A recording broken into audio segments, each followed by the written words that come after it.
ഞാൻ വേണിച്ചേട്ടൻ്റെ ഒരു കരിയർ ഇങ്ങനെ ഈ പരിപാടിക്ക് വേണ്ടിയും അല്ലാതെ നമ്മൾ കണ്ടിട്ടുള്ളല്ലോ. നോക്കുമ്പോൾ വളരെ നേരത്തെ വലിയ വൃദ്ധരായിട്ടുള്ള കഥാപാത്രങ്ങൾ എന്നോ തുടങ്ങിയിട്ട് പിന്നെ അതിൽ നിന്ന് വളരെ കുറച്ച് ഊരിട്ടല്ലോ. ഒരിടത്തൊരു ഫയൽമാന്റെ ഒക്കെ ഒരു സമയം തൊട്ട് പിടിച്ചിട്ട് അതാണ് ആദ്യത്തെ വൃദ്ധ തയ്യൽക്കാരൻ. അതെ അതെ അതെ തയ്യക്കാരൻ ശിവൻപിള്ള മേസ്ത്രി. ശിവൻപിള്ള അവിടം തൊട്ടൊരു വൃദ്ധൻ പിടിക്കാൻ തുടങ്ങിയിട്ട് എത്രയോ നാള് ഇടയ്ക്ക് അങ്ങനെ ഇരിക്കുമ്പം നമ്മൾ നേരത്തെ തുടക്കത്തിൽ പറഞ്ഞു നമ്മുടെ കലാമണ്ഡലത്തിന്റെ സെക്രട്ടറി ആയിട്ടുള്ള ആറ്റുവെട്ടി വേലായുധൻ, ഒരു രക്ഷയിലെ താളമില്ലാത്ത ഒരാള്. ഈ കലാമണ്ഡലം സെക്രട്ടറി ആയിട്ട് അഭിനയിക്കുന്ന സിനിമയായ കമലദളവും ഭാഗവതരായിട്ട് അഭിനയിക്കുന്ന സർഗവും ഒരേ സമയത്ത് ഇറങ്ങുന്നത്.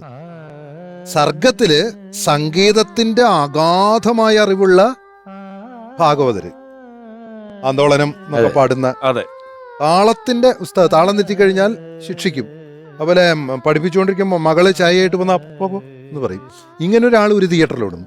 അപ്പുറത്ത് തിക്കുറിശി സുകുമാരൻ നായർ സാറിന്റെ കൂടെ ഇരുന്നിട്ട് കലാമണ്ഡലം സെക്രട്ടറി ആയിരുന്ന ആള് തെറ്റി താളം പിടിക്കുമ്പോൾ തിക്കുറിശി സാറ് കൈ തട്ടും.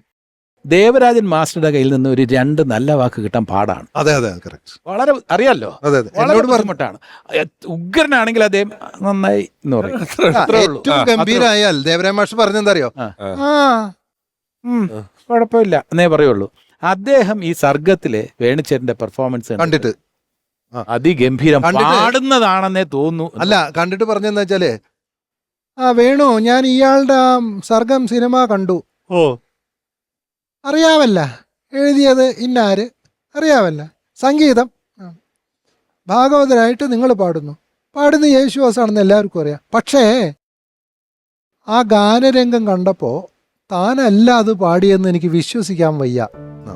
ഇതാണ് ദേവരാജൻ മാസ്റ്റർ. അതാണ് ഞാൻ പറയുന്നത്. നമ്മൾ യാദൃശ്യമായിട്ട് വേണിച്ചേട്ടനെ പറ്റി പറയുമ്പോൾ താളം, സംഗീതം ഇതൊക്കെ വരാതെ നമുക്ക് മുന്നിലേക്ക് പോകാൻ പറ്റൂല. നമ്മള് കാര്യം ഇങ്ങനെയൊക്കെ ആണെങ്കിലും ഇതിനെക്കുറിച്ച് അങ്ങനെ ആധികാരികമായി സംസാരിക്കാൻ അധികാരമില്ലാത്തവരെന്നുള്ള നിലയിൽ ജയരാജന് ഇത്തിരി അധികാരം ഉണ്ടെന്ന് തോന്നുന്നു.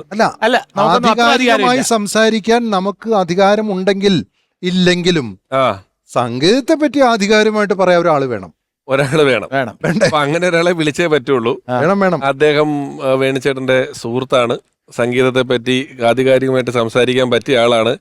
സർവോപരി രസികൻ എന്ന് പറഞ്ഞാൽ പല സന്ദർഭങ്ങളിലും പല കാര്യങ്ങളിലും അദ്ദേഹത്തിന്റെ വൺലൈനറുകളും വൺവേഡുകളും അദ്ദേഹത്തിനോട് ഇടപഴകിയിട്ടുള്ളവർക്കെല്ലാം അദ്ദേഹത്തിന്റെ ഒരു നർമ്മരസം ഏറെ ഇഷ്ടപ്പെടുന്ന വലിയ നർമ്മബോധമുള്ള സംഗീത വിദ്വാനാണ്. ഇനി വരാൻ പോകുന്നത് ഹൃദയപൂർവ്വം നമ്മുടെ ഈ പരിപാടിയിലേക്ക് സ്വാഗതം ചെയ്യുകയാണ് വളരെ പ്രിയപ്പെട്ട വിദ്യാധരൻ മാസ്റ്റർ.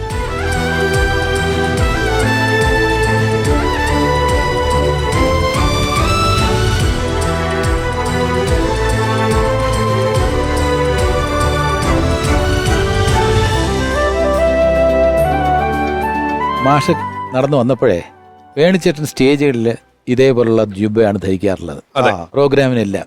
അപ്പോ ഒരു പ്രത്യേക സന്തോഷം. അതെ, വേണിച്ചേട്ടന് വേണ്ടി വളരെ ജനകീയമായിട്ടുള്ള പാട്ടുകൾ ചെയ്തിട്ടുണ്ട്. അദ്ദേഹത്തിന്റെ ഒപ്പം ഒരുപാട് അനുഭവങ്ങളുണ്ട്.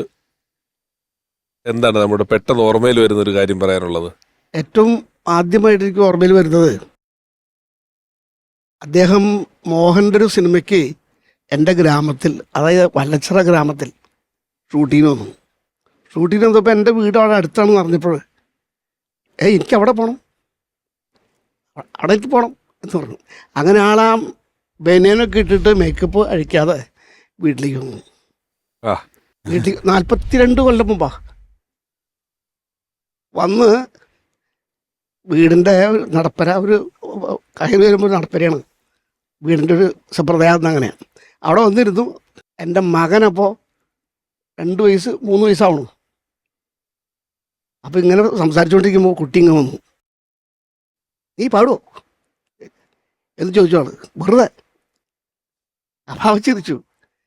എന്നാ നോക്കട്ടെ എന്ന് പറഞ്ഞിട്ട് ധീം തടക്ത കുടുംബല്ല ഗണപതി ധീം തടക്ത കോട്ടയ്ക്ക് ഗണപതി ധീം തടക്ത ധീം തടക്ത താ അവൻ മോൻ പറഞ്ഞു.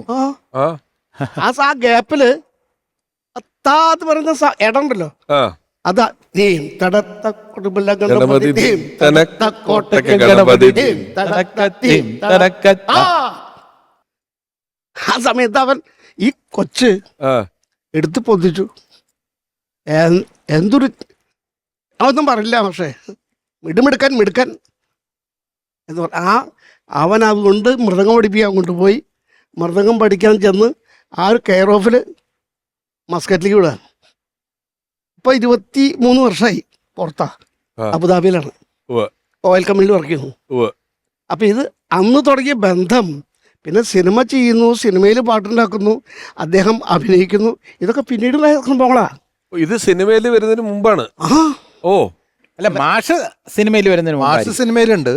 മാഷ് പാട്ട് നെടുമുടി വേണുചേട്ടന് വേണ്ടി ഉണ്ടാക്കുന്നതിന് മുൻപ്, അങ്ങനെ വീണപൂവിന് മുൻപ് അത് പറഞ്ഞാൽ മതി. അതായത് മാഷിന്റെ വീട്ടിൽ വരുന്നത് ഇളക്കങ്ങൾ എന്ന സിനിമയുടെ ലൊക്കേഷനിൽ നിന്നല്ലേ? മോഹന്റെ ആ പടത്തിൽ, അതായത് വിട പറയും മുമ്പേക്ക് ശേഷമാണ് ഇളക്കങ്ങൾ. ആ സിനിമയുടെ ഷൂട്ട് വല്ലച്ചെറിയായിരുന്നു, അവിടെ വന്നേ. ഓക്കെ. ഓർമ്മയിലെന്നും